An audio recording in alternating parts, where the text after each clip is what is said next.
Halo, ini nunggu temennya apa gimana? Baru 18. Halo, halo. Tes.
Halo, halo.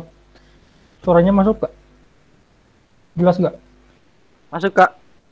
Oke. Jadi kalau misalnya ada yang mau tanya, kalian bisa di chat atau nanya langsung ya. Oke, sebelumnya eh, pastikan kalian ini ya, apa ngisi absen gitu. Karena mungkin nanti penting lah. Dan di sini kita bakal bahas tentang social engineer. Perhatikan dan jangan eh, disalahgunakan ya, ini sebagai pembelajaran belaka aja. Oke, aku buka. Assalamualaikum warahmatullahi wabarakatuh. Waalaikumsalam Waalaikumsalam warahmatullahi Waalaikumsalam wabarakatuh. tuh. warahmatullahi. Selamat malam semuanya. Ya, semoga kalian baik-baik aja ya, sehat gitu. Oke, ini kita akan belajar tentang social engineering. Oke, oke, apa sih social engineering? Social engineering itu usaha atau kegiatan untuk mendapatkan informasi atau hak akses dengan cara memanipulasi psikologis. Cara sederhananya, social engineering itu kayak gimana caranya kita masuk ke dalam alam bawah sadar seseorang gitu. Dan ini berarti bukan sistem ya. Ini berarti dari human ke human gitu. Nah, ini juga bisa dikatakan bahwa social engineering itu sebuah hal untuk menipu seseorang. Oke. Nah, dan selanjutnya, nah ini ilustrasinya ya, ilustrasi sederhananya lah. Ini tuh ada orang nih, ini orang ya, human, dan ini human juga. Jadi misal yang sebelah kiri itu si attacker atau si hacker atau pelakunya, dan yang kanan itu si korban. Nah si ini nih si pelaku dia mencoba untuk memanipulasi alam bawah sadarnya, gimana caranya biar dia bisa masuk gitu untuk mendapatkan hak akses ataupun mendapatkan hal-hal berharga pada si korban. Kemudian yang bawah itu, karena social engineering itu bukan termasuk sistem, berarti seseorang tidak bisa langsung memanipulasi sistem. Mereka harus melewati si korban dulu, korban manusia maksudnya ya. Oke. Selanjutnya itu, nah sini manusia adalah titik terlemah. Kenapa? Karena menurut psikolog atau psikologi, manusia itu ada tiga rasanya. Yang pertama itu ada simpati, empati, dan sugesti. Ini saya dapat dari teman saya ya, yang kuliah di psikologi.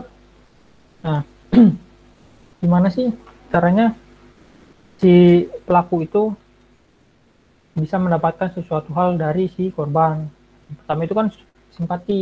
Berarti si korban itu dia merasakan simpati atau merasakan simpati kepada si pelaku. Contoh gini loh, cara sederhananya ada yang namanya, kalau misalnya kalian paham, utang atau minjem uang itu juga termasuk social engineering, tapi yang tidak terlalu merugikan kan. Jadi mungkin kalian bisa memahaminya lanjut. Oke, ini ada simpati. Simpati apa sih? Itu belas kasih yang menimpa seseorang. Berarti si korban itu merasa, oh kasihan nih dia kayak gitu, aku harus bantulah. Nah itu ya contohnya. Ini ada empati. Empati itu kayak menempatkan diri pada posisi tersebut. Jadi korban itu merasa harus ada di posisi itu. Kalau misalnya kalau misalnya korbannya lagi enak, ya pelakunya juga harus enak gitu loh. Dan ini sering salah kaprah lah intinya buat si korbannya terhadap si pelaku gitu, yang mana korban tuh asal menerima aja yang nantinya bakal merugikan dia. Merugikannya lewat apa? Lewat alam bawah sadarnya gitu. Kemudian sugesti itu seperti ya ajakan gitu loh. Oke, nextnya ya. Nah, manusia itu pada dasarnya memiliki tingkat kewaspadaan yang berbeda-beda. Namun dalam hal ini atau social engineering, kewaspadaan melemah karena adanya sugesti dari orang lain. Ini kata-kata dari teman saya yang kuliah di psikolog. Nah, social engineering dengan penipuan. Sebelum itu, mungkin kalian ada yang pernah nonton film Bu M.I. atau Mr. Robot, atau mungkin Catch Me If You Can. Ada yang pernah nonton belum? Yang biasanya laki-laki gitu yang mau jadi hacker. Nah, tuh ada yang mau jadi hacker biasanya nonton film-film tentang hackernya gitu, kayak UMI atau Mr. Robot. Nah, ini salah satunya. Kalau misalnya kalian nonton film UMI, ada scene di mana si tokoh utamanya dia masuk ke gedung gitu, yang harusnya si gedung itu di jam tersebut sudah tutup, gak boleh ada lagi yang masuk. Nah, terus selanjutnya ya, ini kita cerita film dulu. Selanjutnya si tokoh utamanya itu dia nanam atau nempelin sebuah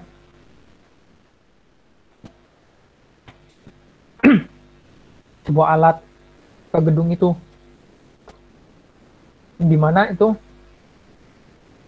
bisa merugikan perusahaan itu gitu.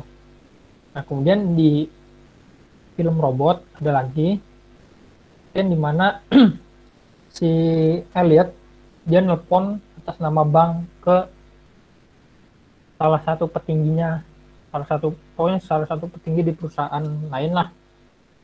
Kemudian di UMI lagi kalian bisa lihat ada scan di mana si tokoh utama sama temannya dia beli sebuah donat, tapi donatnya ya nggak beli pakai uang, tapi pakai struk gitu, struk pembelanjaan. Tahu kan kalian kalau misalnya belanja di Alfamart atau Indomart atau di tersebar manapun yang pakai pos atau point of sale pasti ada struknya kan. Nah, itu dimanfaatin kayak gitu. Contoh misal ini kok tadi ada pokoknya ngerayu lah, intinya ngerayu. Ini kok ada misal ada kecoa atau ada rambut atau ada apa gitu. Gimana caranya supaya si korban percaya apa kata kita. Nah, kemudian dalam film Catch Me If You Can, atau mungkin kalian apa ya, aku kasih tahu aja ya, ini aku pakai jendela soalnya habis main game sama ngoding sih. Catch Me If You Can, ya udah nggak apa mau nobar, ini potongan aja ya. Bentar. Ada load. Catch Me If, nah ini potongan aja. Nah filmnya yang kayak gini nih, yang dimana si orang ini, si Leonardo menipu si Leonardo-nya berpura-pura jadi pilot gitu biar bisa keliling dunia tanpa bayar. Oke. Kemudian ada scan di mana nah sini nih si tokoh utamanya atau Leonardo ini, nama tokoh di filmnya Abigail ya kalau nggak salah. Dia mencairkan cek palsu ke sebuah bank dengan apa sih, memanfaatkan ini nih stiker di mainan pesawat gitu.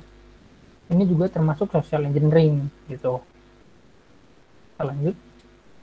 Ini sampai yang mana? Oke. Oke, nanti kita bisa nobar lah. Ya. Nah, di sini ada jenis-jenisnya.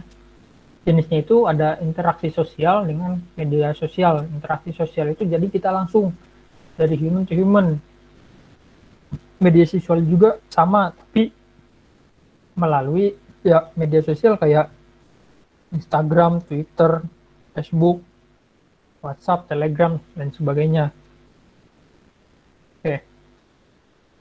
Ini ada tekniknya ya, tapi itu sorry banget, itu ada yang kurang etis lah menurut saya. Tapi kalau di dunia nyata kayaknya nggak tahu dipakai apa enggak, soalnya aku lihat di Google aja ya, pakai Google. Nah, yang pertama itu ada RSE atau Reverse Social Engineering. Nah, di sini adalah atau RSE adalah cara untuk meyakinkan korban bahwa punya masalah tertentu. Maksudnya gimana sih? Contoh gini, misal saya yang sebagai pelakunya, kalian itu sebuah perusahaannya. Nah, saya bilang, Pak atau Bu, itu dalam sistem kalian ada sebuah celah. Celahnya gimana? Atau celahnya apa? Nah, celahnya bisa masuk ke dalam basis data tuh, atau database, atau bisa masuk ke dalam server, yang dimana saya atau pelaku lain bisa memanfaatkannya. Nah, kan berarti merusak dulu ya, karena kita melihat dulu gitu, melihat untuk pokoknya kita itu awalnya dirusak lah, merusak sesuatu. Misal kalau misalnya ada kerentanan di perusahaannya, website perusahaannya itu misal SQL injection, berarti kan SQL injection bisa ambil basis datanya, basis data atau database-nya. Kemudian kita menawarkan nih, tapi kita kan kalau misalnya nawarin punya niat tertentu kan, so, ya udah mas, berarti kalian nanya ke saya, ya udah mas tolong bantu ya, tolong benerin. Nah, setelah benerin, aku nggak, saya nggak langsung benerin, tapi memanfaatkan lebih. Karena kan kita misal kalian yang sebagai perusahaan itu udah ini ya, udah ngasih izin buat saya yang benerin, pasti kan udah dikasih akses. Nah, akses itu saya manfaatin lagi buat hal yang lebih tinggi. Misal itu kan cuma basis datanya ya. Nah, gimana kalau misalnya kita ambil server terus masukin backdoornya gitu. Kemudian di situ ada piggyback ride. Nah, di sini itu menumpang pada seseorang. Yang tadi yang saya jelaskan itu ada kan yang UMI, yang film UMI yang dia masuk ke dalam gedung gitu. Bentar. Filmnya apa ya? UMI masuk ke gedung. Kalau nggak salah ada sih. Jadi pokoknya dia masuk ke dalam gedung, tapi si itunya nggak diizinin gitu. Jadi izinnya harus sama si yang punya kuasa, yang berarti kan si keamanannya gitu atau satpamnya yang di situ. Walaupun kalian misal mencuri ininya, kartunya gitu, kartu kayak kalau misalnya di sekre kan pasti dulu ada yang namanya kartu RFID ya. Nah kayak gitu. Oke, kemudian ada Teci Talk. Teci Talk itu apa sih? Nah, Teci Talk itu kayak kita berbicara layaknya ahli. Nah, ini kan sama aja kayak saya berbicara layaknya ahli ya, padahal orang bodoh gitu. Nah, jadi kalian dalam teknik ini itu kalian menjelaskan panjang lebar sesuai apa yang dijelaskan secara ilmiahnya, yang berarti di alam bawah sadarnya si korbannya itu percaya bahwa kita itu sebuah kita itu ahli gitu dalam bidang itu. Selanjutnya ini yang sering ditemuin phishing. Apa sih phishing? Phishing itu membuat website yang tiruan gitu, bukan website asli. Misal contohnya ya, Posti kan FOSTI. Nah, ini diganti FOSTII, I-nya 2 gitu. Di itunya di apa? Di domainnya, walaupun scriptnya mungkin sama ya tampilannya. Tapi kan domainnya dilihat dulu gitu. Atau biasanya yang sering dulu Facebook ya. Facebook O-nya 3. Nah, kemudian dalam phishing ini biasanya kan ada yang namanya kita masukin data ya, kayak ID atau username dan password atau mungkin email. Nah, ada juga phishing yang pakainya kartu kredit. Misal aku bikin phishing kirim lewat email. Nah, dikirim lewat emailnya itu, nah dan isi emailnya aku ganti atau aku bikin sama persis seperti misal dia pakai kartu kredit tuh, misal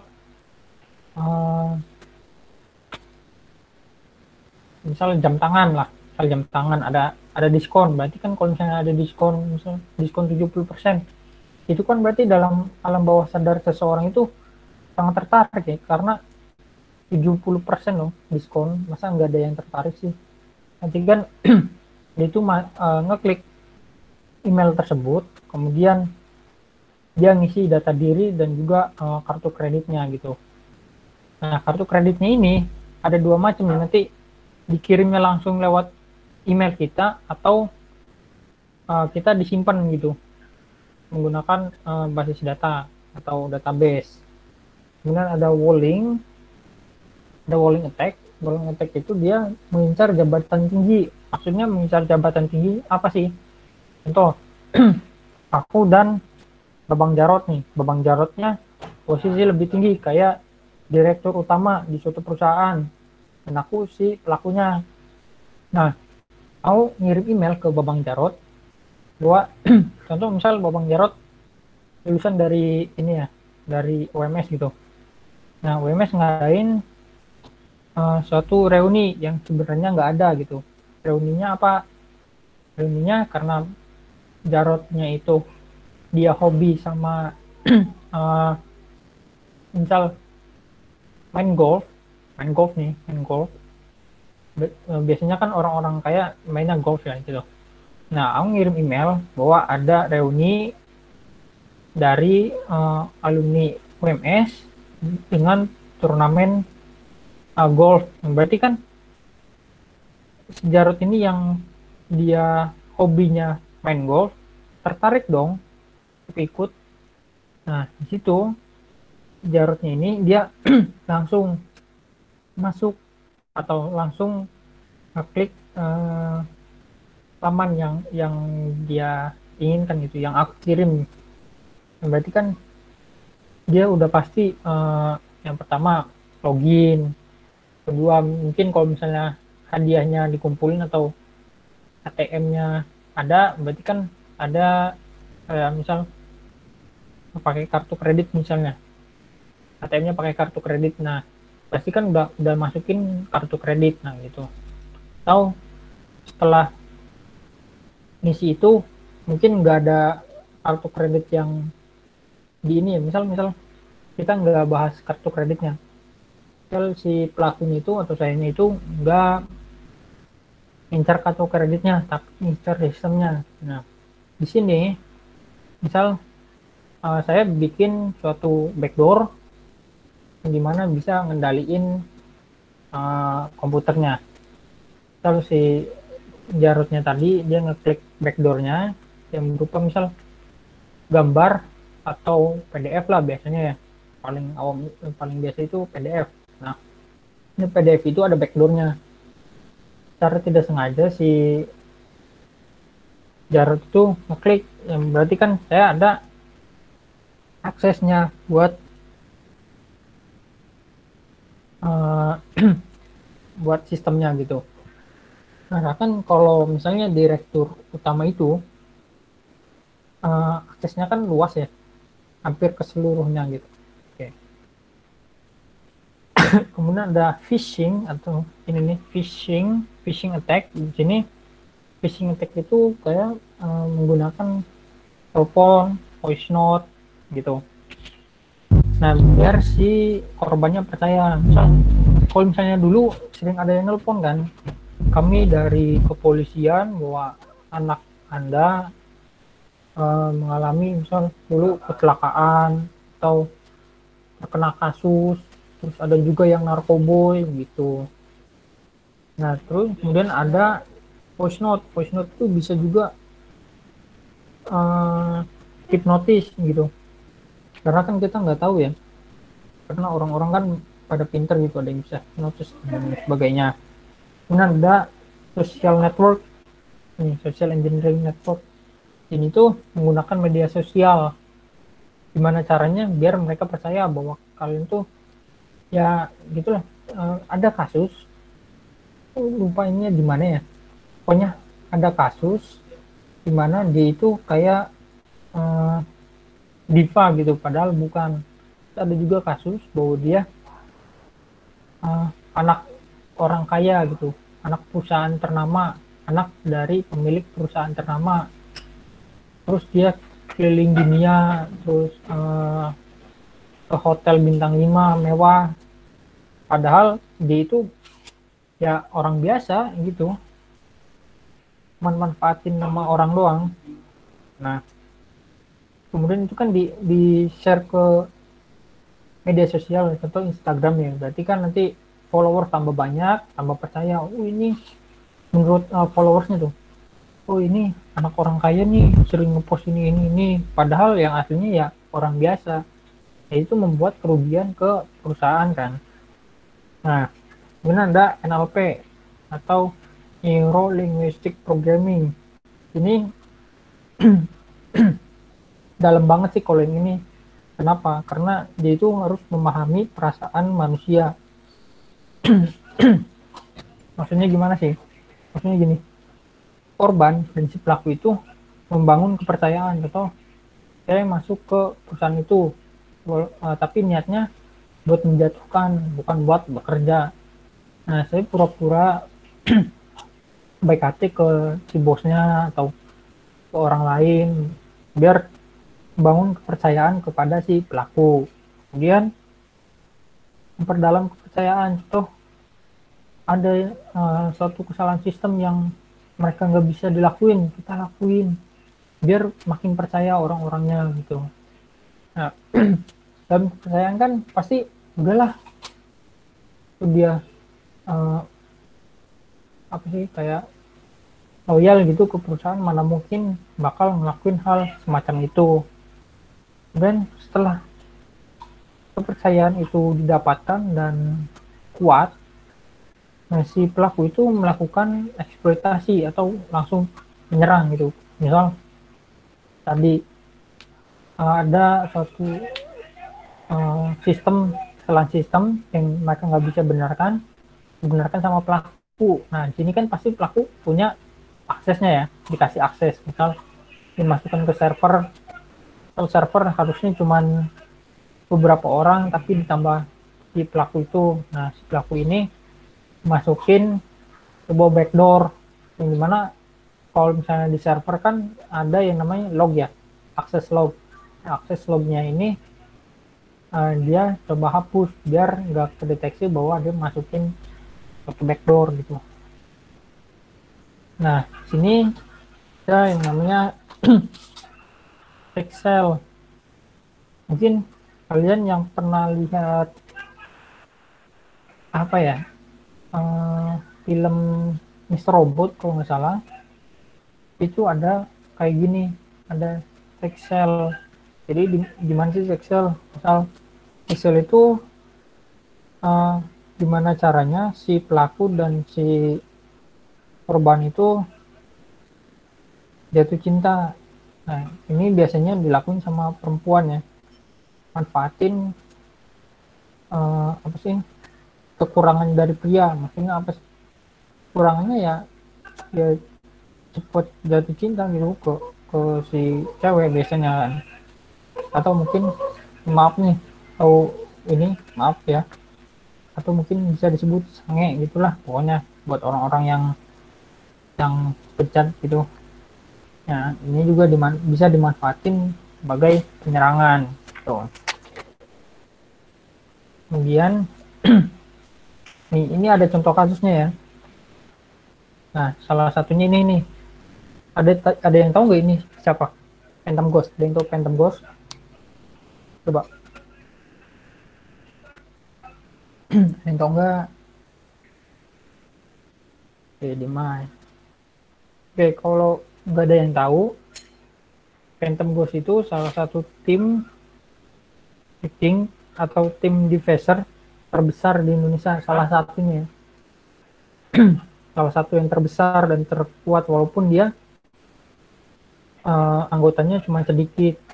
Nah, di sini Phantom Ghost diketuai sama April Ghost.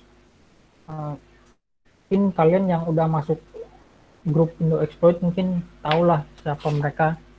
Atau mungkin kalian yang dulunya sering di phishing atau hacking itu pasti ngebuk grup di Facebook gitu. Nah, di tahun 2016 ada kejadian di mana website Donald Trump atau yang berdomain trumpshow.info dia di-face sama April Ghost. So, kita sebut April aja lah, bergampang ya. Nah, di sini dia menjelaskan dulu di apa nih, itunya status Facebooknya lah. Di status Facebooknya dia ngejelasin bahwa ini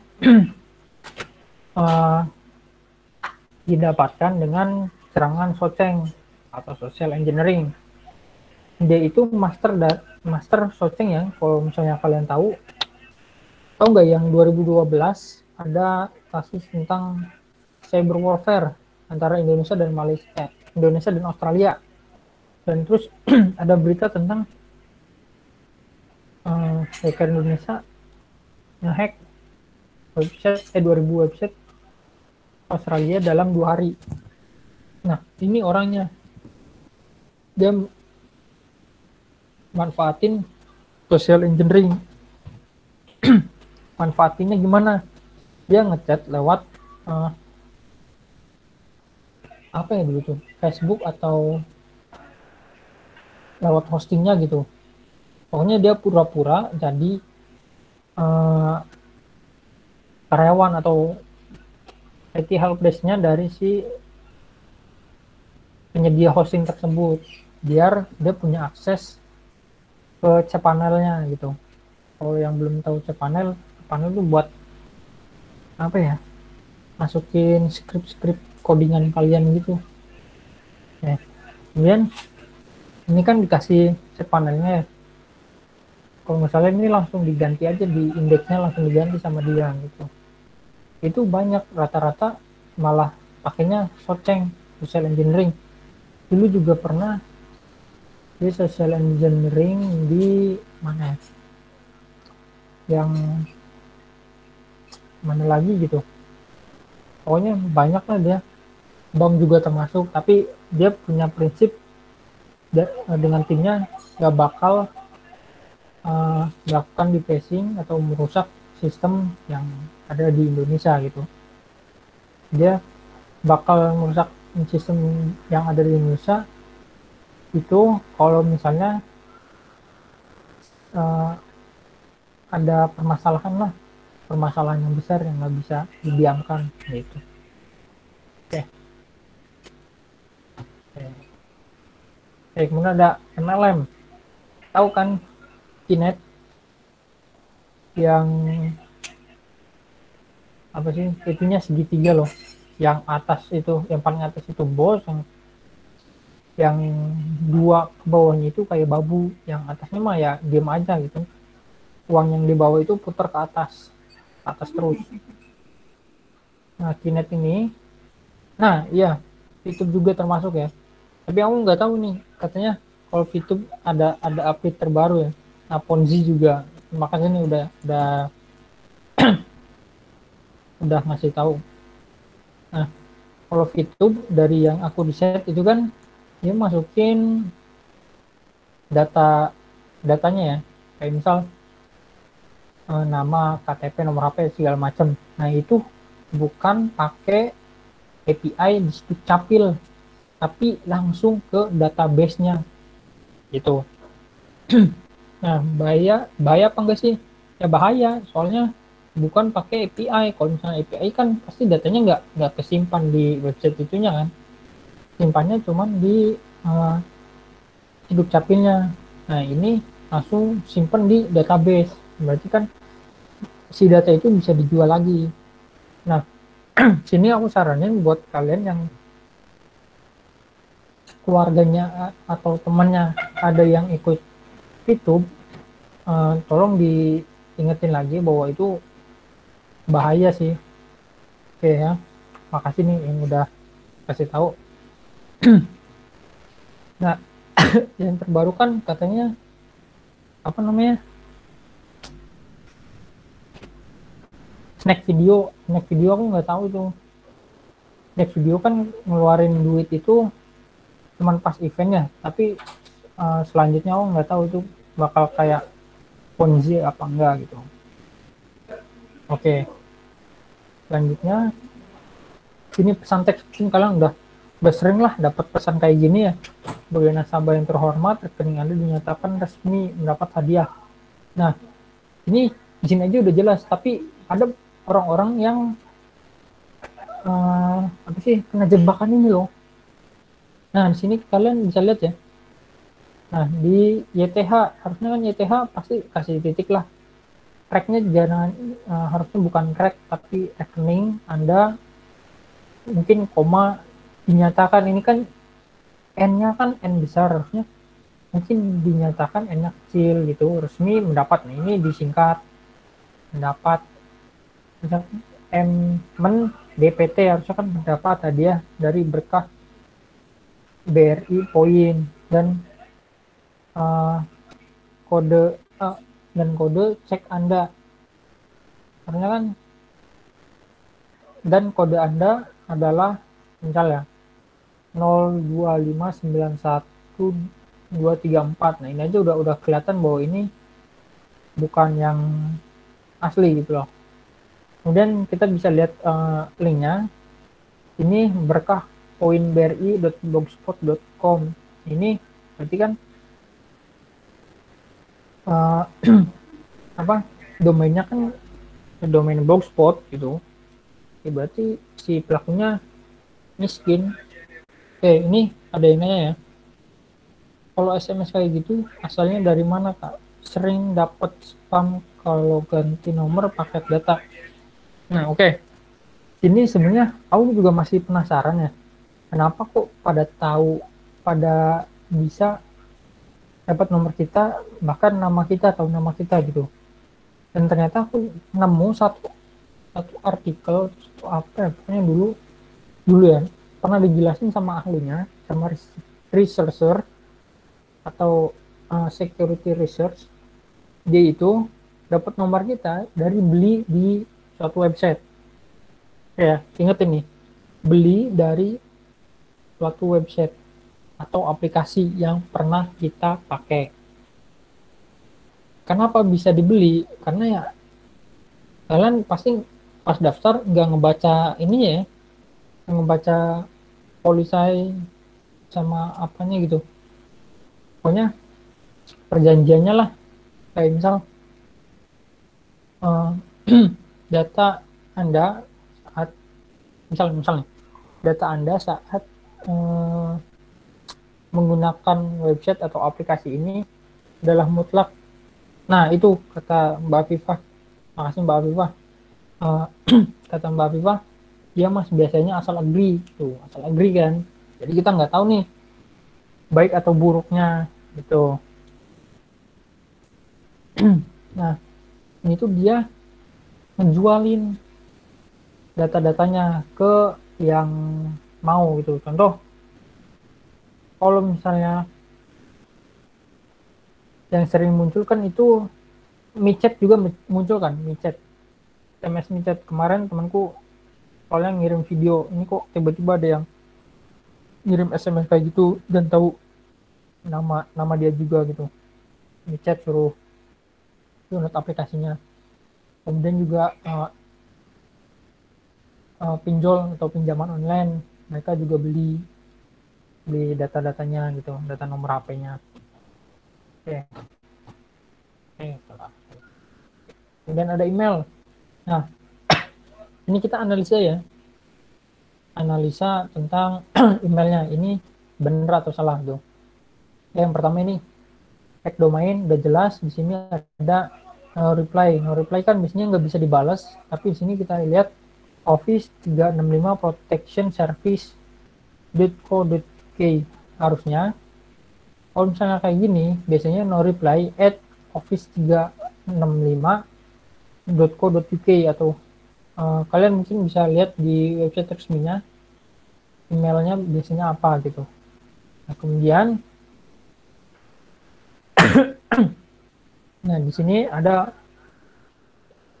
we are having trouble verify your Office 365 account dari si ini nih, Bob Smith. Si korbannya namanya Bob Smith ya. Jadi misal company-nya dari misal yang lain, and our server most feature will be turn off. Nah, di sini turn off-nya ini dan spelling mistake-nya, karena kan ini featured-nya, biasanya featured lah. Dan ini turn off. Ini kayak kok bisa mati, padahal kan nggak mungkin asal mati ya. Gitu. Intinya bisa juga ini suruh dimatiin gitu. Karena kan nggak tahu ini ya. Atau nggak tahu sih. Dan di sini ada grammatical error. Harusnya kalau misalnya habis Office 365, harusnya kan ini koma ya, nggak ada spasi dulu. Harusnya koma, terus spasi. Biasanya gitu. Nah, kemudian ini ada fake email signature. Harusnya biasanya ini nggak ada email apa sih ini kelihatan bentar.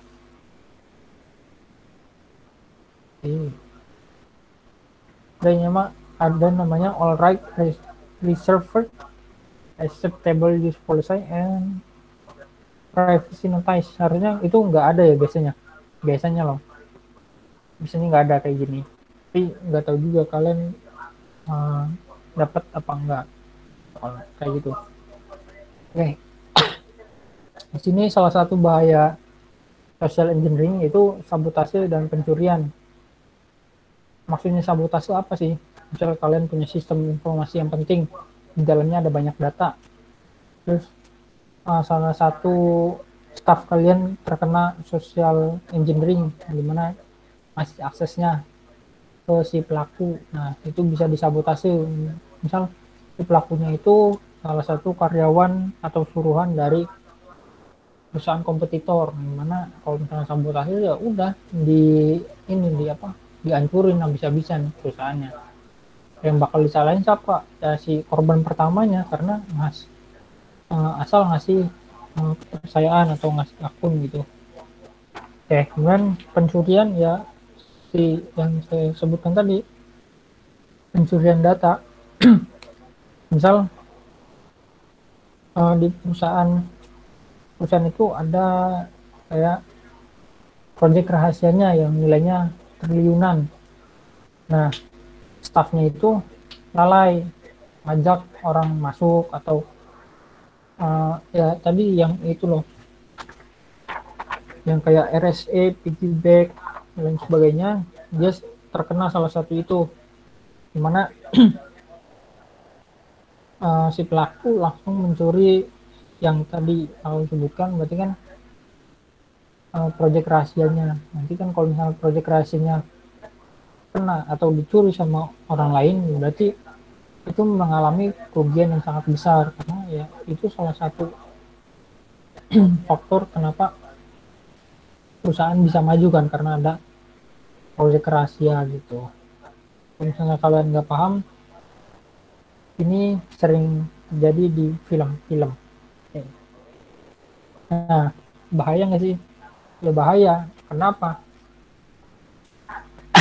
Social engineering itu bisa saja, ya tadi kan saya sebutkan ya, ada sabotase dan pencurian. Pencuriannya ya kayak akun email kan ada email kerja juga ya, ada email pribadi. Kalau misalnya email pribadi ya udah pasti nyambung ke akun media sosial lainnya gitu, karena kan sekarang untuk login media sosial harus pakai akunnya salah satunya, ada juga yang pakai nomor.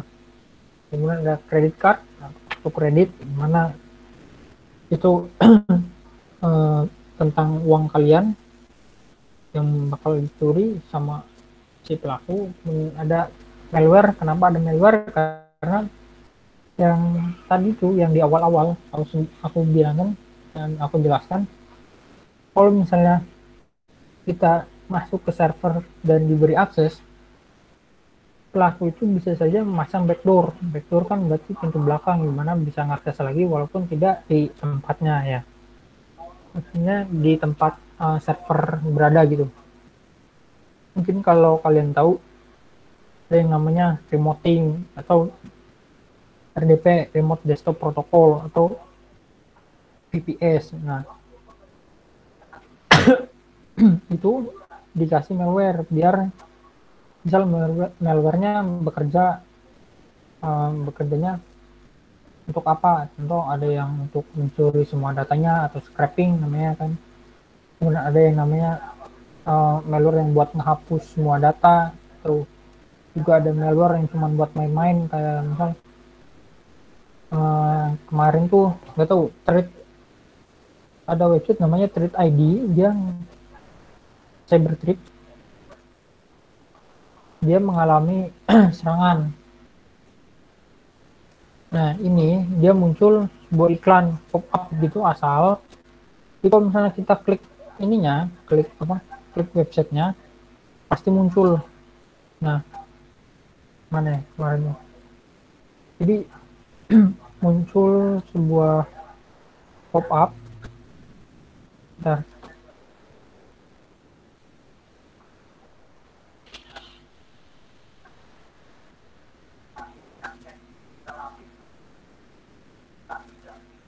Bentar. Aku cari. Oke, ini dari Alvia. Dia nanya, backdoor nggak bisa deteksi? Bisa. Kalau misalnya di website ada backdoor atau biasa orang-orang sebutnya shell backdoor, atau mungkin yang udah lama berkecimpung nyebutnya perang. Nah, itu bisa deteksi dengan apa? Pertama ya pasti akses log. Ya oke. Kalian kalau misalnya bikin website atau bikin aplikasi atau bikin sistem, pastikan kalian naruh script untuk akses log. Oke.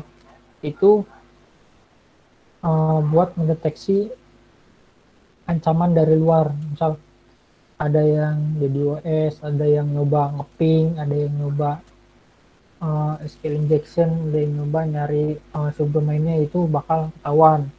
Salah satu, pokoknya ada dua software yang bagus buat monitoring hal kayak gitu. Yang pertama ada yang namanya Snort. Snort ini nih namanya Snort, atau intrusion detection. Ini bisa mendeteksi serangan-serangan kayak gitu ya. Atau mungkin ada file yang terupload padahal bukan apa sih privilege-nya gitu, akun lain. Nah, kemudian ada yang namanya Teller. Nah, ini buatan orang Indonesia. Ini udah terkenal ya. Dan ini juga ya sudah pasti orang Cirebon dulunya. Sekarang bekerja di Kitabisa sebagai senior pokoknya network engineer atau apa ya. Pokoknya itulah. Nah, kalian bisa coba-coba sendiri ini. Terusnya punya Mas Dwi. Nah, kembali lagi di bahaya yang tadi. Nah, ini kan data perusahaan. Yang saya sebutkan tadi kan data perusahaan itu ada yang sifatnya rahasia, ada yang sifatnya umum. Nah, kalau misalnya rahasia itu ya pihak luar nggak boleh tahu, nggak boleh ada yang tahu. Barangkali dalam data perusahaan yang rahasia itu ada nyangkut tentang penjualannya gitu, atau tentang data-data keuangannya. Kalau misalnya bocor tuh, itu kan bahaya gitu. Oke, solusinya apa sih? Sebenarnya solusinya banyak ya, karena nah,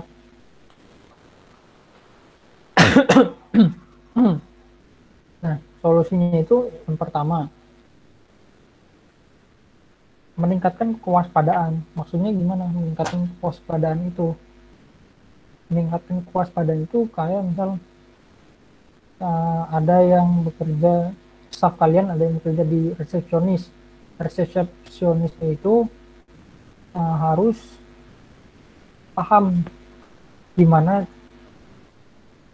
gerak-gerik dari pelaku social engineering itu. Misal kalau misalnya ada yang sikapnya aneh, walaupun sikapnya aneh tapi dia itu nggak pernah ada gitu di perusahaan, kalian jangan langsung percaya, suruh masuk, tapi suruh tunggu dulu dan kalian laporkan ke petingginya, misal ke manajer setempat atau kepala divisi keamanan atau apa gitu, biar tahu ini tuh orang bener apa enggak gitu. Bukan maksudnya bukan berarti kita menganggap bahwa dia itu orang yang nggak bisa masuk gitu, atau mungkin istilahnya jangan menilai buku dari covernya gitu loh, maksudnya ya. Bukan yang seperti itu, tapi kita waspada lah, karena suatu hal kan bisa terjadi tiba-tiba. Kemudian ada sharing session itu misal ada seseorang yang mungkin dia jabatannya udah tinggi, udah paham betul dengan social engineering, dia memberikan pembelajaran atau berbagi ilmu ke bawahan-bawahannya atau orang-orang sekitarnya atau staff-staff di perusahaannya supaya waspada gitu terhadap serangan social engineering, karena kan itu masuknya orang bukan sistem. Kalau sistem mungkin masih bisa benerin gitu. Ini yang ketiga itu ada baca dan ikuti social engineering training. Kalau misalnya di luar negeri itu ada suatu perusahaan yang namanya social engineering trainer. Nah itu bayarannya cukup mahal karena uh, pembelajarannya cukup susah sih, karena kan kita uh, bicaranya tentang alam bawah sadar ya, karena kalau misalnya alam bawah sadar kan kita sering nggak tahu gitu mana yang baik mana yang buruk. Kemudian yang keempat ada pelatihan dan sosialisasi. Ini biasanya kalau perusahaan-perusahaan besar, dulu aku pernah baca soalnya di Medium, ada yang perusahaannya melakukan kayak gini, pelatihan dan sosialisasi. Maksudnya gimana sih, dia manggil seseorang yang udah paham betul sama social engineering attack ini buat dilatih gitu dan sosialisasi di perusahaannya, biar ya staff-staffnya gitu nggak terkena. Nah kemudian menerapkan awareness, jadi apa ya gitu, pokoknya selalu waspadalah terhadap hal-hal kecil juga, apalagi kalau misalnya yang sudah di posisi servernya ya. Misal kalau misalnya pelakunya itu udah tembus di depan, misalnya resepsionis, terus resepsionisnya ngarahin ke server, nah si pemegang servernya itu jangan langsung percaya gitu. Oke, tapi ini nomor 5 aku kurang tahu sih, lupa juga. Nah yang 6 itu jangan mudah percaya, karena sugesti kita itu sering labil gitu, tergantung moodnya, kadang percaya kadang enggak gitu. Oke, ada yang mau ditanyain nggak?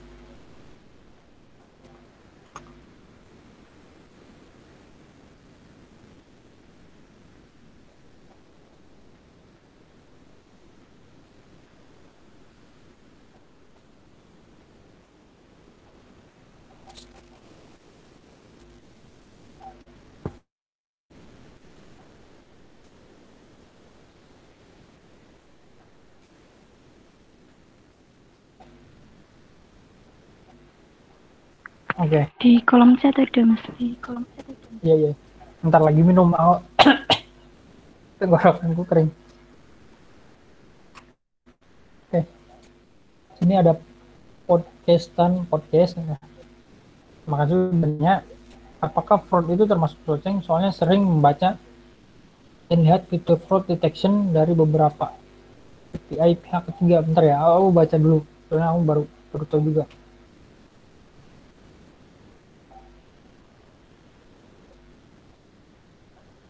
Oke.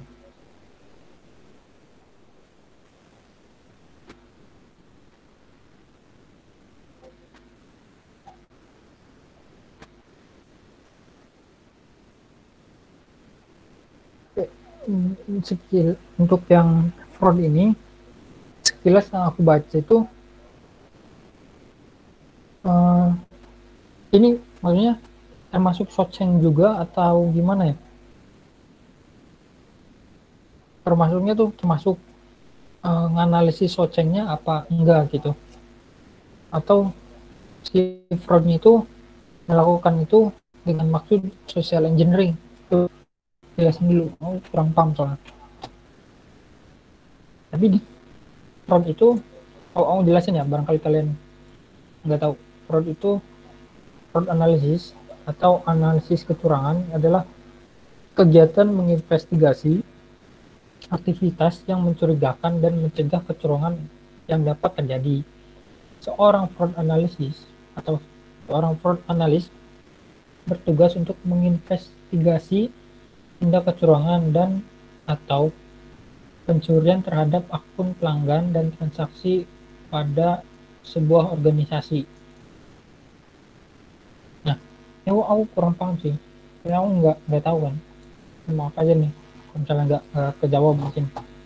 Tapi dari penjabaran dari BINUS gitu membantu tindakan kecurangan. Mungkin kalau misalnya Soceng mungkin bisa termasuk kalau misalnya ada kasusnya gitu.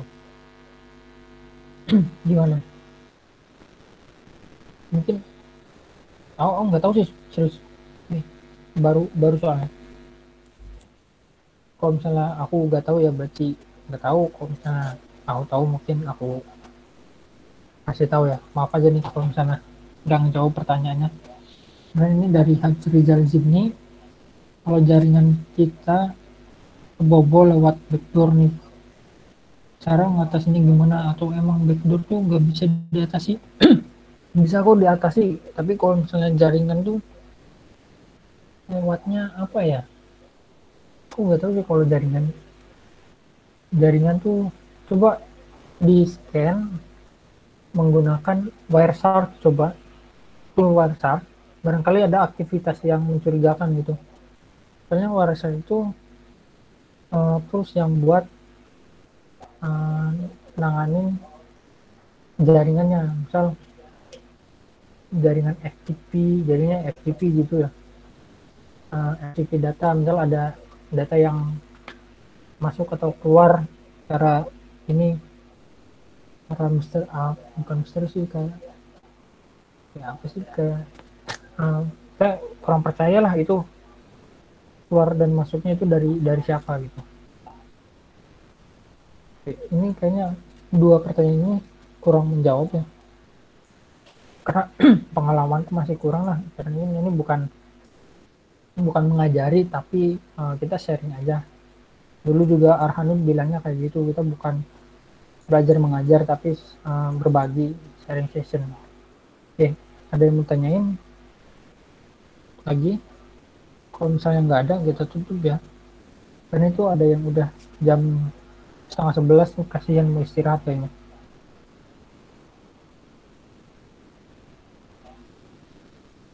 Oke, hijack tuh apa sih? Aku bacain lagi ya hijack ya.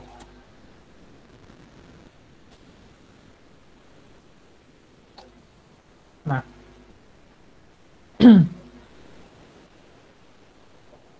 berarti nih mungkin kalian yang YouTuber bakal bakal dapat ilmu baru nih. Nah, hijack adalah suatu kegiatan yang berusaha untuk memasuki ke dalam sistem melalui sistem operasional lain yang dijalankan oleh seseorang. Sistem ini dapat berupa server, jaringan, atau network, situs web, software, atau bahkan kombinasi dari sistem tersebut. Kalau misalnya yang maksud ditanyain sama podcast ini kan YouTuber kena hijack ya. Yang berarti hijacknya ini jadiin kayak contoh kasusnya Tara Arts. Tara Arts itu jadi tempat mining ya, bener gak? Jadi mining gitu, kayak misal Bitcoin kayak gitu. Ada bener Tara Arts pernah kena.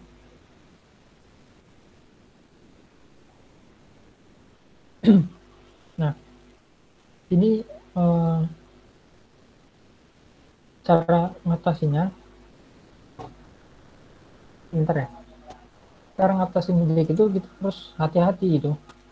Harus hati-hati dalam contoh, kalau misalnya ada link ya jangan asal set, misalnya ada gambar ya jangan asal download, kalau misalnya ada software ya jangan asal daftar dan sebagainya, karena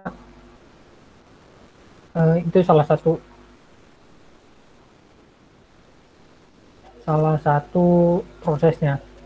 Kayak mungkin kalau misalnya kalian tahu orang yang ngehack Google, Mas Nosa Sandi, yang katanya dapat uh, bounty atau reward sebesar $7.500. Nah, itu kan namanya clickjacking ya. POC-nya atau caranya itu namanya clickjacking. Clickjacking itu apa sih? Dia ngeklik script dia buat ngakses ke yang lain gitu. Itu namanya clickjacking. Dan hijack juga prosesnya hampir sama kayak gitu. Tapi bedanya ini lebih luas. Kalau misalnya salah ya aku aja sebenarnya aku kan masih masih cupu gitulah. Kalian mungkin kalau misalnya udah pernah bergelut di dunia cyber security mungkin bisa bantu ini apa sharing ke teman-temannya biar tambah ilmu lagi teman-temannya. Nah, ini ada pertanyaan lagi dari Valencia. Di DOS itu gimana kak? Apa masuk searching juga? Nah di DOS itu bukan termasuk searching ya. DOS itu jadi request yang tak terbatas gitu. Misal mungkin nanti kita bisa kalau misalnya Mas Brian nggak sibuk mungkin kita bisa ini ya bincang-bincang sama Mas Brian soal uh, DDoS ini karena dia kan CCNA security. Nah jadi DDoS itu suatu request terhadap sistem yang nggak terbatas. Misal di sistemnya ini cuma menyediakan request cuma sebesar 2 MB gitu. Tapi kita terus request menjadikan lebih dari 10 MB. Misal sistemnya itu 10 MB nih. 10 MB kita maksimal untuk requestnya itu 10 MB, tapi kita lebih besar lagi requestnya itu terus menerus yang menyebabkan nanti servernya itu bisa overheat. Nah ini ada cara ngatasnya namanya load balancing. Ini ya aku tulis ya namanya load balancing. Apa sih maksudnya load balancing? Maksudnya load balancing itu jadi jadi itu punya dua server, mau itu server fisik maupun virtual. Nah kalau misalnya satu servernya itu misalnya masing-masing 10 ini 10 MB ya misalnya. Tapi kalau misalnya penjelasanku salah ya maaf aja, kalian bisa baca dan pelajari lagi. Nah misal masing-masing 10 MB. Kalau misalnya server satu ada yang kurang, maksudnya di request terus lebih dari 10 MB, berarti kan yang server satu itu kan overheat. Nah gimana caranya si server yang satunya itu nggak overheat ya berarti minjem penyimpanan dari si ini sama server 2. Misal itu kan 10 satu kan udah lebih dari 10. Nah sisa yang server 2 kan masih 10 nih, si 5 MB nya itu dipinjemin ke server 1 gitu buat ngebalance biar gak overheat gitu. Cara sederhananya gitu sih. Nah iya bener tuh, menyebabkan kelebihan beban. Iya biar kayak misal nantinya lag atau mungkin servernya mati. Oke, aku jelasin ya. Aku jelasin lagi. Mungkin kalian yang baru banget masuk ke dunia cyber security mungkin bakal nemuin bocil-bocil yang rame di grup Facebook atau grup WA tentang ayo di DOS ini biasanya ayo attack misal TikTok terus dikasih IP-nya, ayo kita di DOS. Di DOS-nya ngambil dari GitHub terus itunya jalannya di Termuk. Nah sebenarnya itu nggak ngaruh sama sekali sebenarnya ya kalau misalnya cuma satu atau dua orang. Tapi kalau misalnya kalian request ada kan scriptnya di dulu tuh ada yang ngejual tapi mahal sih di atas berapa ya dulu pokoknya 2 menit langsung down lah. Nah kalau misalnya cuman kayak bocil-bocil itu kan si bocil itu namanya spamer. kemarin pas introduction cyber security aku lupa jelasin tentang tingkatan-tingkatannya. Nah, bocil ini namanya lemmer berarti di bawah. Lemmer di bawah tuh namanya lemmer. Lemmer tuh kayak orang yang berpura-pura jadi si hacker atau pura-pura jadi ahli. Nah, nih kalau ada bocil yang iseng nge-netcut kita balasnya gimana? Nah, ini seru nih bahasnya. Makasih ya, Rizal. Oke, kalau misalnya ada yang pakai netcut, kamu pelajarin tools di Linux namanya AirCrack. Nah, di AirCrack itu ada yang namanya fitur Airmon. Dan di fitur Airmon itu ada lagi namanya MDK3.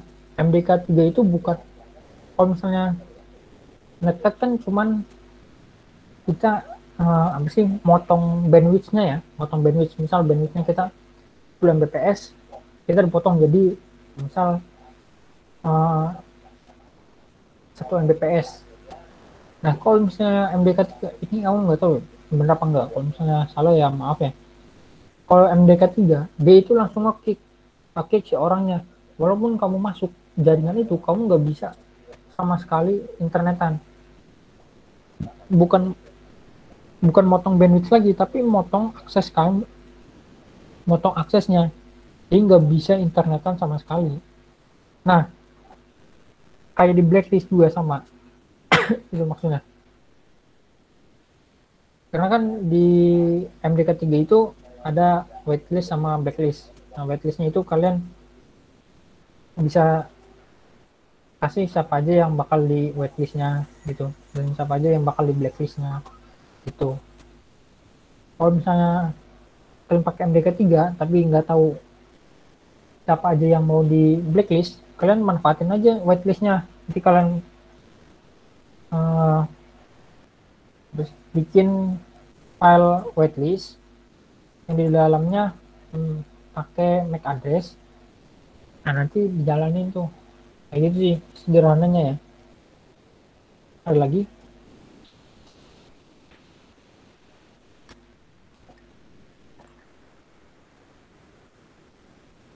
kalau misalnya nggak ada yang mau nanya lagi, aku ngasih ini ya penjelasan. Kalau misalnya kalian hari Minggu gabut gitu, kalian bisa datang ke Discord, aku tungguin kok. Paling biasanya ada Mbak Indah sama Mas Alfian. Sebenarnya itu ada kerjaan juga dari BTI sebenarnya ya, buat retesting lagi, karena kan udah pernah aku tes gitu, suruh retesting lagi sama kepala BTI-nya, Pak Husni. Itu Mbak Indah, kenapa Mbak Indah? Raise hand.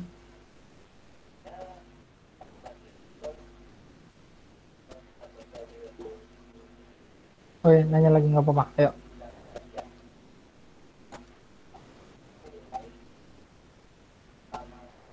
Oke, retestingnya itu mulai dari Star UMS, skripsi, dan beberapa subdomainnya lagi. Kalau Star dulu, kau nemu yang kritikal, ada kritikalnya. Ini nggak nyangkutin ke uangnya ya, karena dulu kan angkatan atasku, angkatan 17 atau 16 itu dia nemu gimana caranya langsung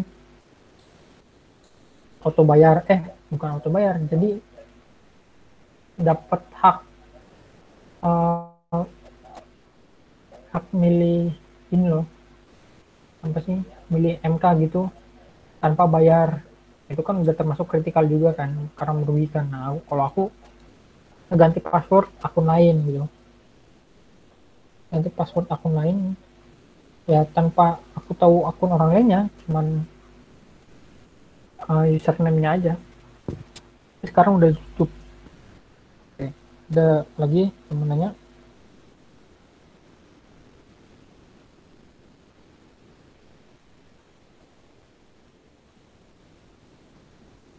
Kalau nggak ada, aku akhirin karena udah cukup malam juga, kasihan sama yang lain.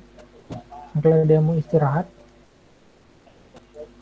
Oke, makasih banget yang udah hadir, terima kasih juga yang udah ngasih tahu dan bertanya. Mungkin depannya kita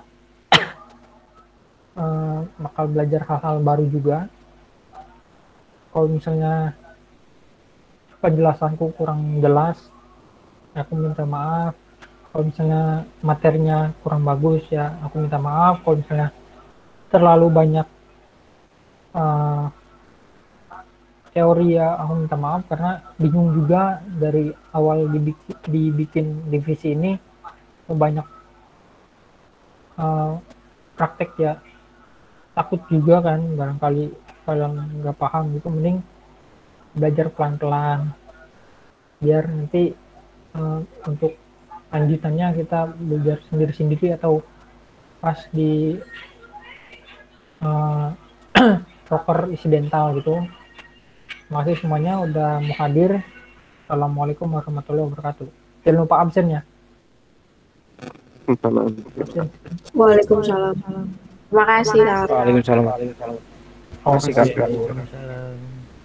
Absen di websitenya UMS Hosti. Jihan open cam. Absennya on cam toh. Iya kemarin mas. Wih, aku nggak tahu. Aku enggak lah, aku nggak open cam ya. Aku nggak on cam. Wih, on cam woi. Ya Allah, itu katanya suruh absen on cam. Oh, Pang Dandun. Dandun, ITS ikut gak? Nggak ada temen ya. Alah.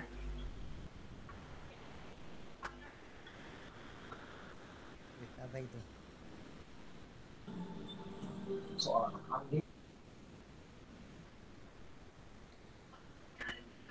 Wih, Dandun. Mas Alhif. Mas Alhif. Aku ora hukam ya lur. Wah, Bapak Posti. Apa Jan? Boleh minta tolong PowerPoint-nya ditampilin lagi nggak? Boleh, bentar-bentar ya.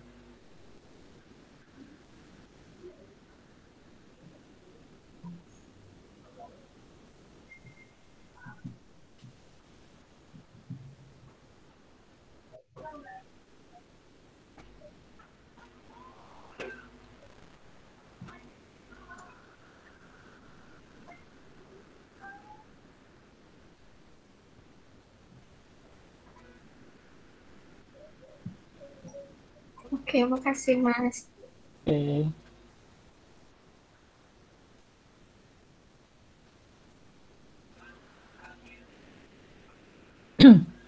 Widih, Surya.